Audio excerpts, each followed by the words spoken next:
ಕೆಂಡ ಸಂಪಿಗೆ ನಮ್ಮ ಕೆಂಡ ಸಂಪಿಗೆ. ಜೈ ಪ್ಲೀಸ್ ಏನೇನೋ ಹೇಳ್ಬೇಡ.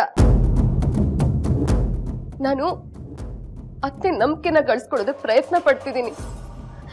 ಅವ್ರ ಮನ್ಸಲ್ಲಿರೋ ಕಲ್ಮಶನ ದೂರ ಮಾಡೋದಕ್ಕೆ ಟ್ರೈ ಮಾಡ್ತಿದ್ದೀನಿ. ಅಲ್ಲಿವರೆಗೂ ನಾನು ಎಲ್ಲೂ ಬರೋದಿಲ್ಲ. ಸಾಧನಾ ನೀ ಸ್ವಲ್ಪ ಸುಮ್ಮನಿರು ಪ್ಲೀಸ್. ಅಮ್ಮಂದ್ ಯಾಕೋ ಬರ್ತಾ ಜಾಸ್ತಿ ಆಗ್ತಿದೆ. ಇದೇನಿಪ್ಪದ್ದು ಮನೆ ಒಗ್ಗಟ್ಟನ್ನ ನೀನೇ ನೀನ್ ಕೈಯಾರ ಹೊಡಿತಾ ಇದೀಯಾ? ಲೇ ನಮ್ಮ ಮನೆ ಸಂಬಂಧಗಳು ಯಾವುದೇ ಕಾರಣಕ್ಕೂ ಮುರಿಬಾರ್ದು ಕಣ್ರಿ ಅಂತ ಹೇಳ್ತಾ ಇದ್ದಿದ್ದೀವಿ. ಪದ್ಮ ನೀನೇ ಅಲ್ವೇನೆ?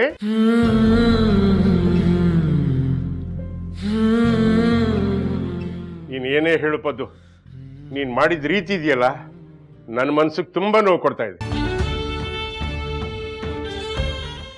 ಯಾಕೆ ಹೇಳು? ಈ ಸಂಸಾರ ನಾನು ಕಷ್ಟಪಟ್ಟು ಕಟ್ಟಿದ್ದೀನಿ. ನನಗೆ ಸರಿಸಮಾನವಾಗಿ ಹೆಗಲ್ ಕೊಟ್ಟೋಳು ನೀನು. ಅದಕ್ಕೆ ನಿನಗೆ ಇಷ್ಟು ತಾಳ್ಮೆಯಿಂದ ಹೇಳ್ತಾ ಇದ್ದೀನಿ. ಅತ್ತೆ ಎಲ್ಲ ಸರಿ ಹೋಗಿದೆ. ಅಕ್ಕನು ಬದಲಾಗಿದ್ದಾರೆ. ಯಾಕತ್ತೆ ಯಾಕೆ ಅಕ್ಕನ ಮೇಲೆ ಸುಮ್ಮನೆ ಅನುಮಾನ ಪಡ್ತಿದ್ದೀರಾ?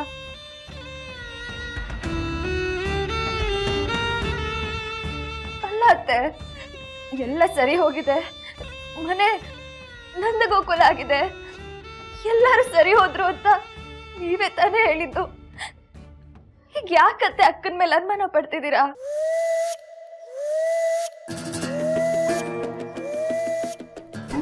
ನೀವ್ ಹೀಗ ಅನುಮಾನ ಪಟ್ರೆ ನನ್ನ ಅಕ್ಕನ ಮಧ್ಯೆ ಇರೋ ಪ್ರೀತಿ ದ್ವೇಷಕ್ಕೆ ತಿರ್ಗಲ್ವಾ ಅತ್ತೆ? ಮಾತ್ರೆ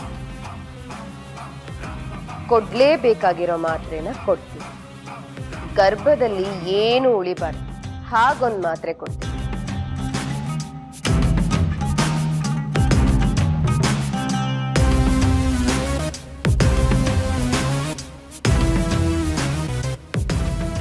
ಅತ್ತೆ ಈಗ ನೋಡಿ, ಅವಳು ಸತ್ತೇ ಹೋದ್ಲೇನೋ ಅನ್ನೋ ಹಾಗೆ ಓಡ್ ಬರ್ತೀರ. ಎಲ್ರ ಮುಂದೆ ನಿಮ್ ಮರ್ಯಾದೆ ತೆಗಿತೀನಿ.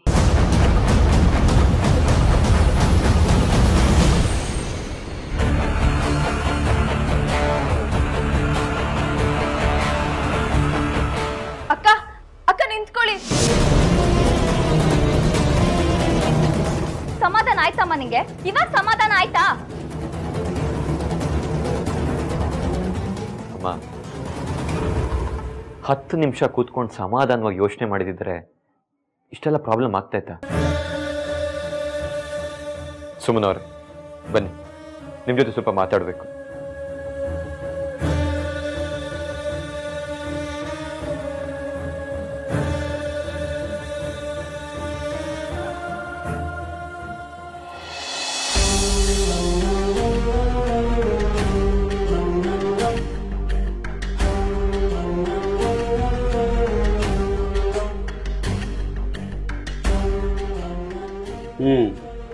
ಹಿಂಗೆ ಕೈಲಿ ಪುಸ್ತಕ ಹಿಡ್ಕೊಂಡು ಓದಿದ್ರೆ ವಿದ್ಯೆ ತಲೆಗತ್ತದೆ.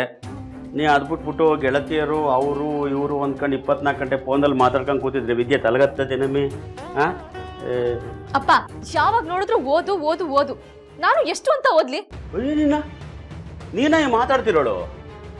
ಅಲ್ಲ ಕಣಮ್ಮಿ, ಇದು ಕೊನೆ ಪರೀಕ್ಷೆ, ಎಷ್ಟು ಓದಿದ್ರು ಸಾಲದು ಅಂತ ಹಗಲೂ ರಾತ್ರಿ ಕೂತ್ಕೊಂಡು ಓದ್ತಿದ್ದವಳು ನೀನು. ಚೆನ್ನಾಗಿ ಓದಿದ್ರೆ ಒಳ್ಳೆ ಕೆಲಸ ಸಿಗ್ತದೆ, ನಾವೆಲ್ಲ ಆರಾಮಾಗಿರ್ಬೇಕು ಅಂತ ನೀನೇ ಹೇಳ್ಬಿಟ್ಟು ನೀನೇ ಈಗ ಅಂತ ಇದೆಯಲ್ಲಮ್ಮಿ. ನೀನು ಮಾತಾಡ್ತಿರೋದು ನೋಡ್ತಿರೋ ನನಗೆ ಯಾಕೋ ಭಯ ಆಯ್ತೈತೆ. ನೋಡಪ್ಪ, ಎಷ್ಟು ಓದ್ಬೇಕು ಹೇಗೆ ಓದ್ಬೇಕು ಅಂತ ನನಗೆ ಚೆನ್ನಾಗಿ ಗೊತ್ತು. ಇಷ್ಟು ವರ್ಷ ಓದಿದ್ದೀನಿ. ಯಾವತ್ತಾದ್ರೂ ನಿನ್ನ ಆಸೆ ಕನಸುಗಳಿಗೆ ತಣ್ಣೀರು ಹಾಕಿದ್ದೀನ ಹೇಳು? ಅದು ಹಂಗಲ್ಲ ಕಣ್ಮಗಳೇ. ಅಪ್ಪ ನೀನು ಸುಮ್ಮನಿರಪ್ಪ. ನಿನಗೇನು, ನಾನು ಓದ್ಕೋಬೇಕು ತಾನೆ? ಓದ್ಕೋತೀನಿ. ನಿನ್ನ ಆಸೆನೆಲ್ಲ ನೆರವೇರಿಸ್ತೀನಿ. ನನ್ನ ಆಸೆ ಸ್ವಾತಂತ್ರ್ಯಕ್ಕೆ ಬೆಲೆನೇ ಇಲ್ವಲ್ಲ? ಸರಿ, ನಾನು ಓದ್ಕೋತೀನಿ ಬಿಡು. ಸರಿ, ಊಟ ಮಾಡಬಾ. ನನ್ಗೆ ಹಶ್ವಿಲ್ಲ, ನಾನು ಓದ್ಕೋಬೇಕು. ಹಸ್ಕೊಂಡು ಓದ್ತಾರೇನವ? ಊಟ ಮಾಡ್ಬಿಟ್ಟು ಓದು. ಅಪ್ಪ ನಾನು ಓದ್ಕೋಬೇಕು ಅಂತ ಹೇಳಿದ್ನಲ್ಲ, ನೀ ಹೋಗಿ ಊಟ ಮಾಡು.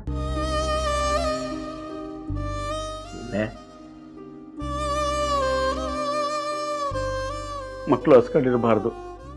ಕೇಳಿದ್ ನಂದೇ ತಪ್ಪಾಗೋಗದೆ. ಆಯ್ತು, ಊಟ ಮಾಡಿ. ಊಟ ಮಾಡು ಮಗಳೇ.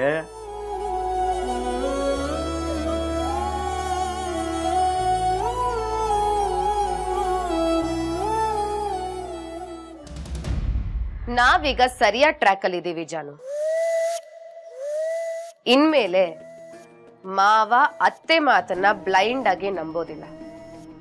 ಒಂದ್ ವೇಳೆ ಅತ್ತೆ ಏನಾದ್ರೂ ನನ್ ವಿರುದ್ಧ ಮಾತಾಡಿದ್ರೆ ಅದನ್ನ 100 ಸಲ ಯೋಚನೆ ಮಾಡಿ ಅದ್ರಲ್ಲಿ ಸತ್ಯ ಕಂಡು ಬಂದ್ರೆ, ಅದ್ರಲ್ಲೂ ಸಾಕ್ಷಿ ಇದ್ರೆ ಮಾತ್ರ ಅವ್ರು ನಂಬ್ತಾರೆ. ಇಲ್ಲ ಅಂತಂದ್ರೆ ನಂಬೋದಕ್ ಸಾಧ್ಯನೇ ಇಲ್ಲ. ಆ ತರ ಸಿಚುವೇಶನ್ ನ ಕ್ರಿಯೇಟ್ ಮಾಡಿದೀನಿ. You really crazy. ಅದಕ್ಕೆ ದೊಡ್ಡವರು ಅದೇನೋ ಹೇಳ್ತಾರಲ್ಲ, ಬೆಣ್ಣೆಯಿಂದ ಸಮಥಿಂಗ್ ಕೂದ್ಲು ತೆಗ್ದು ಹಾಕಿ. ಹಾ, ಕರೆಕ್ಟ್. ಅಂದ್ರೆ ಈ ರೆಬಲ್ ಆಗಿ ಮಾಡ್ಬೇಕಾಗಿರೋ ಕೆಲಸಗಳನ್ನ ನೀವೆಷ್ಟು ಸಾಫ್ಟ್ ಆಗಿ ನಾಜುಕಾಗಿ ಕೆಲಸನ ಮಾಡಿ ಮುಗಿಸ್ತೀರಾ. ನನಗಂತೂ ಸಖತ್ ಶಾಕ್ ಆಗುತ್ತೆ. ಅದಕ್ಕೆ ನೀವು ಇಷ್ಟೆಲ್ಲ ಮಾಡಿದ್ ನನಗೆ ಗೊತ್ತೇ ಆಗಿಲ್ವಲ್ಲ. ಆದ್ರೆ ನಂಗೆ ಸಖತ್ ಭಯ ಆಗಿತ್ತು. ಅದಕ್ಕೆ ನೀವೆಲ್ಲಿ ಸಿಕ್ಕಾಕೊಂಡ್ಬಿಡ್ತೀರೋ ಅಂತ. ಯುದ್ಧನ ಹೀಗೂ ಮಾಡ್ಬೋದು ಅಂತ ನನಗೂ ಈಗ್ಲೇ ಗೊತ್ತಾಗಿದ್ದು ಜಾನು. ಈ ಶಕ್ತಿಯಿಂದ ಮಾಡೋದು ಯುದ್ಧ ಆಗಲ್ಲ ಜಾನು. ಯುಕ್ತಿಯಿಂದ ಸೋಲ್ಸೋದನ್ನು ಯುದ್ಧ ಅಂತಾರೆ.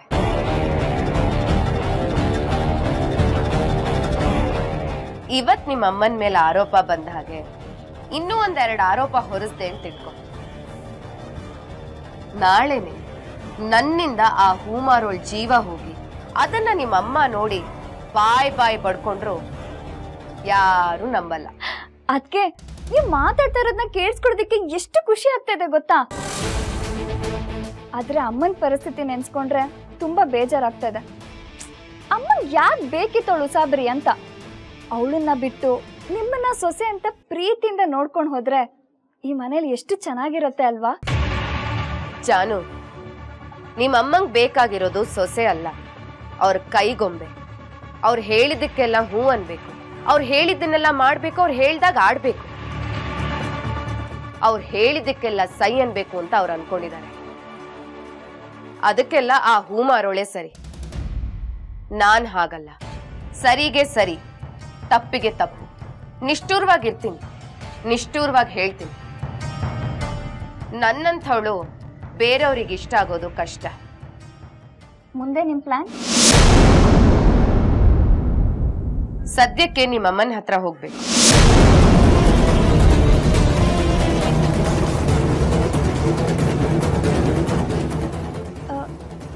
ಅಮ್ಮನ ಹತ್ರನಾ? ಮತ್ತ್ಯಾಕಕ್ಕೆ? ಈಗ ತಾನೇ ಬೆಂಕಿ ಹಾಕ್ಬಿಟ್ಟು ಬಂದಿದ್ದೀರಾ, ಮತ್ತೇನ್ ಮಾಡ್ಬೇಕು ಅನ್ಕೊಂಡಿದ್ದೀರಾ? ಬೆಂಕಿ ಹಚ್ಚೋದು ಮೈ ಕಾಯಿಸ್ಕೊಳ್ಳೋದಕ್ಕಲ್ವಾ ಜಾನು.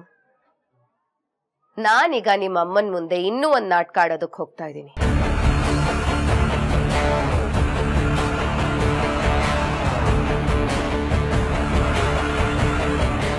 ಅದಕ್ಕೆ ಇವಾಗ ಏನ್ ಮಾಡ್ಬೋದು? ನಾನು ನೀನು ಬೈದೆ ಅಂತ ಏನಾದ್ರು ಕೋಪನೇನೆ? ಅದು ನೀನು ಸಾಧನನ ಪಾಪಿ ಕೊಲೆಗಾರ್ತಿ ಅಂತ ಬೈದಾಗ ನನ್ನ ಮನಸ್ಸಿಗೆ ಎಷ್ಟೊಂದು ನೋವಾಯ್ತು ಗೊತ್ತಾ.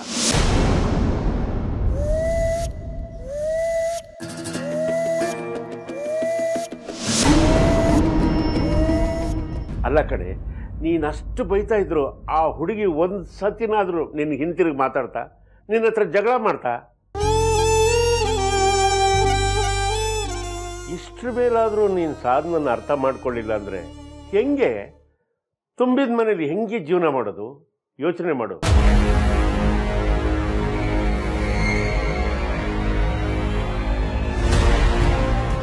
ಅದು ಸಾಧನ ಈಗ ಮೊದಲ ಅಲ್ಲ ಕಣೆ, ಬದಲಾಗಿದ್ದಾಳೆ. ಇವತ್ತಲ್ಲ ನಾಳೆ ಅವಳು ಒಳ್ಳೆಯವಳು ಅಂತ ನೀನು ನಂಬೋ ಕಾಲ ಬಂದೇ ಬರುತ್ತೆ. ನೋಡ್ತಾ ಇರು. ಸರಿ ಬಿಡು, ಹಿಂದೊಮ್ಮೆ ನೀನು ಸುಮ್ಮನ ತುಂಬ ಒಳ್ಳೆಯವಳು ಕಣ್ರಿ, ಕಣ್ಣಲ್ಲಿ ಕಣ್ಣಿಟ್ಟು ನೋಡ್ರಿ ಅಂತ ಹೇಳಿದಾಗ ನಾನು ಅದನ್ನು ನಂಬ್ತಾ ಇರಲಿಲ್ಲ. ಈಗ ನಾನು ಸಾಧನ ತುಂಬ ಒಳ್ಳೆಯವಳು ಅಂತ ಹೇಳ್ತಾ ಇದ್ದೀನಿ, ಅದನ್ನು ನೀನು ನಂಬ್ತಾ ಇಲ್ಲ. ನೋಡ್ತಾ ಇರು, ಒಂದಲ್ಲ ಒಂದು ದಿವಸ ಸಾಧನ ಒಳ್ಳೆಯವಳು ಅಂತ ನೀನು ನಂಬೋ ಕಾಲ ಬಂದೇ ಬರುತ್ತೆ. ಮಾವ, ಒಳಗ್ ಬರ್ಬೋದಾ? ಬಾ ಮಗಳೇ.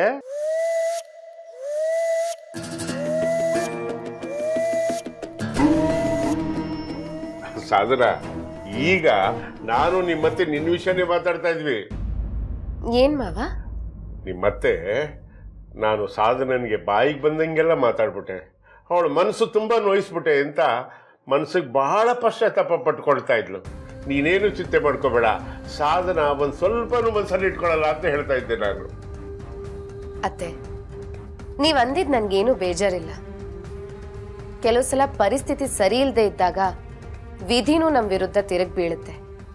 ಆಗ ಈ ತರ ಅನಾಹುತಗಳೆಲ್ಲ ಆಗುತ್ತೆ.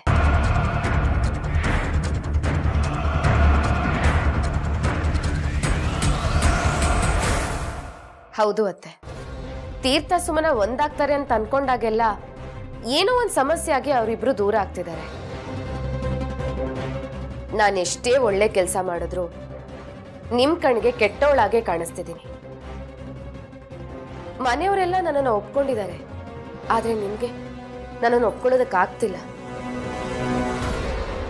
ಇದು ನಿಮ್ ತಪ್ಪಲ್ಲ ಅತ್ತೆ, ವಿಧಿ ಹಾಗೆ ಪರಿಸ್ಥಿತಿ.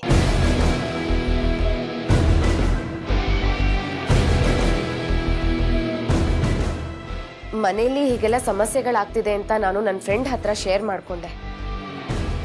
ಅವ್ರ ತಂದೆ ದೊಡ್ಡ ವಿದ್ವಾಂಸರು, ಭವಿಷ್ಯ ಹೇಳೋ ಪಂಡಿತರು. ಅವರು ನನ್ನ ಬಗ್ಗೆ, ಮನೆಯವ್ರ ಬಗ್ಗೆ, ಹಾಗೆ ಮನೆ ವಾಸ್ತು ಬಗ್ಗೆ ಎಲ್ಲ ಡೀಟೇಲ್ಸು ಕೇಳಿದ್ರು. ನಾನು ಪ್ರತಿಯೊಂದನ್ನು ಹೇಳ್ದೆ. ಆಗ ಅವರು ನಿಮ್ಮ ಮನೇಲಿ ಯಾವ ಸಮಸ್ಯೆನೂ ಇಲ್ಲ, ಮನೆಗೆ ಮನೆಯವ್ರಿಗೆ ದೃಷ್ಟಿ ಆಗಿದೆ ಅಂತ ಹೇಳಿದ್ರು. ನವಗ್ರಹ ಶಾಂತಿ ಹೋಮ ಮಾಡಿದ್ರೆ ಎಲ್ಲ ಸರಿ ಹೋಗುತ್ತೆ ಅಂತ ಹೇಳಿದ್ದಾರೆ. ಹೌದು ಮಾವ, ನೀವು ಮತ್ತೆ ಅತ್ತೆ ಒಪ್ಕೊಂಡ್ರೆ ತೀರ್ಥ ಮತ್ತೆ ಸುಮನನ್ನೇ ಪೂಜೆ ಕೂರ್ಸೋಣ ಅಂತ ಅನ್ಕೊಂಡಿದೀನಿ. ಇದರಿಂದ ಅವರಿಬ್ರು ಮೇಲಿರೋ ದೃಷ್ಟಿನೂ ಹೋಗುತ್ತೆ, ಅವರಿಬ್ರು ಒಂದಾಗ್ತಾರೆ, ಎಲ್ಲ ಒಳ್ಳೇದಾಗತ್ತೆ. ಪದ್ಮ, ಇದಕ್ಕೆ ನೀನು ಉತ್ತರ ಕೊಡು. ನೋಡು, ಅವಳು ಮನೆಗಾಗ್ತಾ ಇರೋ ಸಮಸ್ಯೆ ಬಗ್ಗೆ, ಅವಾಗ ಆಗ್ತಾ ಇರೋ ತೊಂದರೆ ಬಗ್ಗೆ, ಸಂಸಾರದ ಬಗ್ಗೆ ಎಷ್ಟೊಂದು ಕಾಳಜಿ ವಹಿಸ್ತಾ ಇದ್ದಾಳೆ ನೋಡೆ.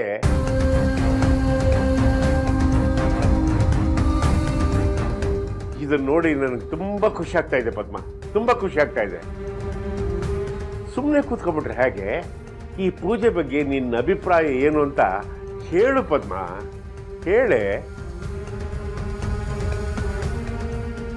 ಸುಮನನ್ಗೂ ತೀರ್ಥನ್ಗೂ ಒಳ್ಳೇದಾಗತ್ತೆ ಅನ್ನೋದಾದ್ರೆ ಪೂಜೆ ಮಾಡೋದ್ರಲ್ಲಿ ನಂದೇನು ಅಭ್ಯಂತರ ಇಲ್ಲ.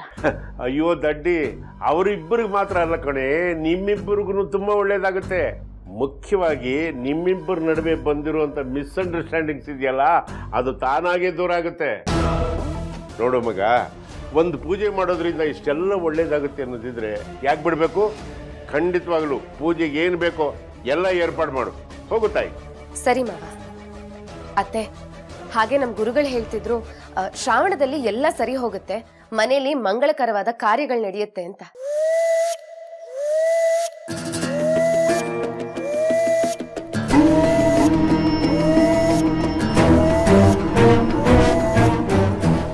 ಪೂಜೆ ಮಾಡೋದಕ್ಕೆ ಎಲ್ಲ ವ್ಯವಸ್ಥೆಗಳನ್ನು ಮಾಡ್ತೀನಿ ಅತ್ತೆ.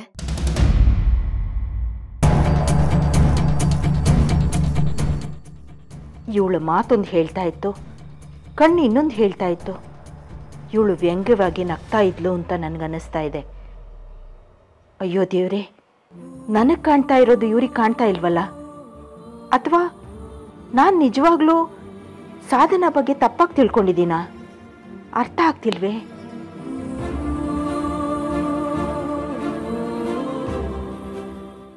ಸಾಹೇಬ್ರ, ಕತ್ತಿ ಕೊಳ್ಳಿ ಗಂಟಿ ಕಟ್ಟಿದ್ರ ತಾನ ದೊಡ್ಡ ಸಂಗೀತಕಾರ ಅಂತೇಳಿ ಹಾಡಕ್ಕ ಚಾಲು ಮಾಡ್ತತಿ. ಹಂಗಾತ ಪರಿಸ್ಥಿತಿ.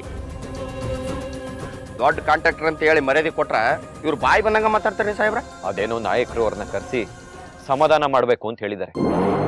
ಹಾಳಾಗೋಗಿ ಮಾತಾಡ್ಬಿಟ್ಟು ಕಳಿಸ್ತೀನಿ. ಸಾಹೇಬ್ರ, ಮಾತಾಡ್ದದ್ ಮಾತಾಡ್ತೀರಿ, ನೀವು ಸ್ವಲ್ಪ ಗತ್ನಾಗ ಮಾತಾಡ್ಬೇಕು.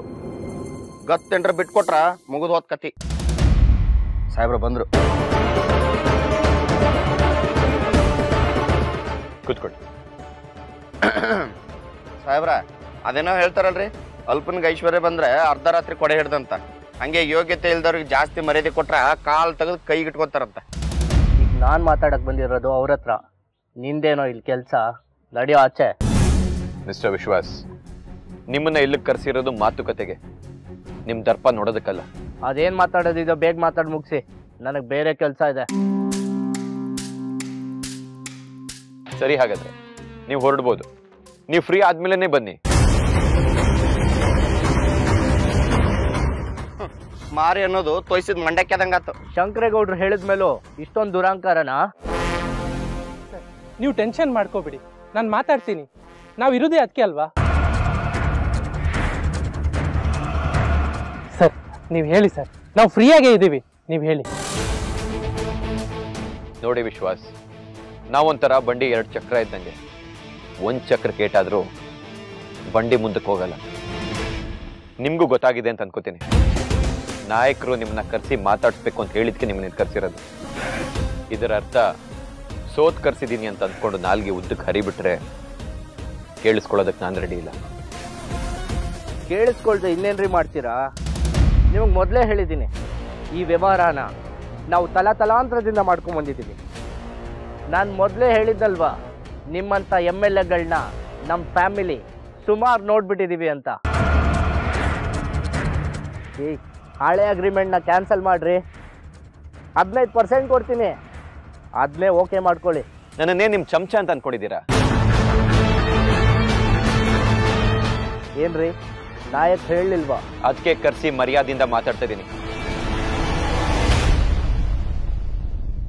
30% ಅಂತ ಹೇಳಿದ್ದೆ, ಇವಾಗ 27% ಮಾಡಿದ್ದೀನಿ. 3% ಬಿಟ್ಕೊಡ್ತೀನಿ. ನಿನ್ನ ಭಿಕ್ಷೆ ಯಾವನ್ಗೋ ಬೇಕು? ನಾನು ನಿನ್ನ ಹತ್ರ ಏನು ಭಿಕ್ಷೆ ಬೇಡಕ್ಕೆ ಬಂದಿದ್ದೀನ? ಏಯ್, ಏಕವಚನದಲ್ಲಿ ಮಾತಾಡಿದ್ರೆ ಏನೋ ಮಾಡ್ತೀಯ? ಏನೋ ಮಾಡ್ತಾರೆ? ಮನೆಯಲ್ಲಿ ಅಂತ ಹೇಳ್ಕೊಳ್ಳೋಂಥ ಸಮಸ್ಯೆ ಏನೂ ಇಲ್ಲ. ಆದರೆ ಕೆಲವೊಂದು ವಿಚಾರಗಳಲ್ಲಿ ಮೂದಲಿಕೆ ಮಾತುಗಳು, ಮನಸ್ತಾಪಗಳು ಇವೆಲ್ಲ ಬರ್ತಾ ಇದ್ದಾವೆ. ಇದೆಲ್ಲ ಪರಿಹಾರ ಆಗಬೇಕು ಅಂತಂದರೆ ಭಯ ಭಕ್ತಿಯಿಂದ ಕಟ್ಟುನಿಟ್ಟಾಗಿ ಮನೆಯೊಳಗೆ ಒಂದು ಪೂಜೆ ಮಾಡಿಸ್ಬೇಕು ಅಂತ ಇದ್ದೀವಿ. ಮುಖ್ಯವಾಗಿ ಈ ಪೂಜೆನ ತೀರ್ಥನಿಗೆ ಒಳ್ಳೇದಾಗಬೇಕು ಅನ್ನೋದಕ್ಕೋಸ್ಕರ ಮಾಡ್ತಾ ಇರೋದು. ಗೊತ್ತಾ? ಯಾರು ಲಘುವಾಗಿ ಪರಿಗಣಿಸ್ಬೇಡಿ. ಹೇಳ್ದೆ ಕೇಳ್ದೆ ಮನೆ ಬಿಟ್ಟು ಓಡೋಗ್ಬಿಡೋದು, ಅಲ್ಗೋಗ್ಬಿಡೋದು ಮಾಡಿದ್ರೆ ನಾನು ಯಾರನ್ನೂ ಸುಮ್ಮನೆ ಬಿಡಲ್ಲ. ನಿನಗೆ ಹೇಳ್ತಾ ಇರೋದು. ಇಲ್ಲ ಮಾವ, ಹಾಗೆಲ್ಲ ಏನೂ ಆಗಲ್ಲ. ಯಾಕ್ರಿ ಆ ಮಗುನ ನೋಯಿಸ್ತಾ ಇದ್ದೀರಾ? ಪೂಜೆ ಮಾಡ್ತೀವಿ ಅಂತ ಹೇಳಿದ್ರೆ ಸಾಕಪ್ಪ, ಅದಕ್ಕೆಲ್ಲ ಯಾಕೆ ಕೊಂಕು ಮಾತುಗಳು? ಮಾತಾಡೋದ್ರಲ್ಲಿ ತಪ್ಪೇನಿದ್ಯಮ್ಮ? ಅದೇ ನಾನ್ ಪೂಜೆ ದಿನ ಪಾರ್ಟಿ ಫ್ರೆಂಡ್ಸ್ ಅಂತ ಹೋದ್ರೆ ನೀನ್ ಸುಮ್ಮನೆ ಇರ್ತೀಯಾ? ಅಲ್ವಾ? ಮತ್ತೆ ಪಾರ್ಟಿ ಫ್ರೆಂಡ್ಸು ಅಂತ ಏನಾದರೂ ಆಚೆ ಹೋಗ್ಬಿಟ್ರೆ ಕಾಲು ಮುರಿದು ಕೈ ಕೊಟ್ಬಿಡ್ತೀನಿ. ನೋಡು, ನನ್ಗೇನಾದ್ರೂ ಹರ್ಟ್ ಆಯ್ತಾ? ಇಲ್ಲ ತಾನೆ. ನಾನು ಪಾರ್ಟಿ ಫ್ರೀಕ್. ಅಪ್ಪ ಹೇಳಿದ್ದಾರೆ ಅಂತ ಅಂದಮೇಲೆ ನಾನು ಅದನ್ನ ಮನ್ಸಲ್ಲಿ ಇಟ್ಕೊಂಡಿರ್ತೀನಿ. ಹಾಗೆ ಮನೆ ಬಿಟ್ಟು ಓಡೋಗೋರ್ಗೆ ನೆನ್ಪಿರ್ಲಿ ಅಂತ ಅಪ್ಪ ಹೇಳಿದ್ದು. ಸಾಕು, ಸುಮ್ಮನಿರೋ. ನಿನ್ನ ನಾಲ್ಗೆ ಯಾಕೋ ಇತ್ತೀಚೆಗೆ ಉದ್ದ ಆಗ್ತಾ ಇದೆ. ಜಾನು, ಮಾವ ಹೇಳ್ತಿದ್ದಾರೆ ತಾನೆ, ಇನ್ಯಾರು ಮಾತಾಡೋ ಹಾಗಿಲ್ಲ ಅಂತ. ಅರ್ಥ ಆಗಲ್ವಾ? ಸಾಧನಾ, ಇಲ್ಲಿ ಒಂದು ಕಣ್ಣಿಗೆ ಬೆಣ್ಣೆ ಇನ್ನೊಂದು ಕಣ್ಣಿಗೆ ಸುಣ್ಣ ಆಗ್ತಾ ಇದೆ. ಅದೇ ಸರಿ ಇಲ್ಲ ಅಂತ ಜಾನ್ವಿ ಹೇಳ್ತಾ ಇರೋದು. ಜಾನ್ವಿಗೆ ಬೈದಾಗಲಿ, ನಿನಗೆ ಬೈದಾಗಲಿ, ನನಗೆ ಬೈದಾಗಲಿ ನಮ್ಮ ಮನ್ಸಿಗೆ ಹರ್ಟ್ ಆಗುತ್ತೆ ಅಂತ ಒಂದು ಕ್ಷಣನೂ ಅಮ್ಮ ಯೋಚನೆ ಮಾಡಲ್ಲ. ಅದೇ ಇವಳು ವಿಚಾರದಲ್ಲಿ ಅವಳಿಗೆ ಹರ್ಟ್ ಮಾಡಬೇಡಿ, ಹರ್ಟ್ ಆಗುತ್ತೆ ಅಂತ ಹೇಳ್ತಾ ಇರ್ತಾರೆ. ಅದೇ ಸರಿ ಇಲ್ಲ ಅಂತ ಜಾನ್ವಿ ಹೇಳ್ತಾ ಇರೋದು. ಜೈ, ನೀನು ಮಾತಾಡೋಕೆ ಶುರು ಮಾಡಿಬಿಟ್ಯಾ? ಮಾತಾಡ್ದಲ್ಲಿ ಇನ್ನೇನು ಮಾಡ್ತಾನೆ? ಸಂಪ್ರದಾಯವಾಗಿ ಏನು ಶಾಸ್ತ್ರ ಮಾಡಬೇಕಾಗಿತ್ತೋ ಅದನ್ನು ಮಾಡಬೇಕು ಅನ್ನೋ ಸಮಯಕ್ಕೆ ಹೇಳ್ದೆ ಕೇಳದೆ ಓಡೋಗ್ಬಿಟ್ರೆ ಈ ಸತಿನೂ ಆ ರೀತಿ ಆಗಬಾರ್ದು ಅನ್ನೋದಕ್ಕೋಸ್ಕರ ಹೇಳ್ತಾ ಇರೋದು. ಅರ್ಥ ಮಾಡ್ಕೋ. ಸುಮನಂಗೆ ಶಾಸ್ತ್ರ ಮಾಡ್ತೀವಿ ಅಂತ ಗೊತ್ತಿರಲಿಲ್ಲ ಕಣ್ರಿ. ಅದು ಅಲ್ಲದೆ ಅವಳು ಹೋಗಿದ್ದು. ಆಯ್ತಾಯ್ತು ಬಿಡು, ಹೇಳಿದ್ದೆ ಹೇಳ್ಬೇಡ, ಹಾಡಿದ್ದೆ ಹಾಡು ಕಿಸ್ಬಾಯಿ ದಾಸ ಅಂತ.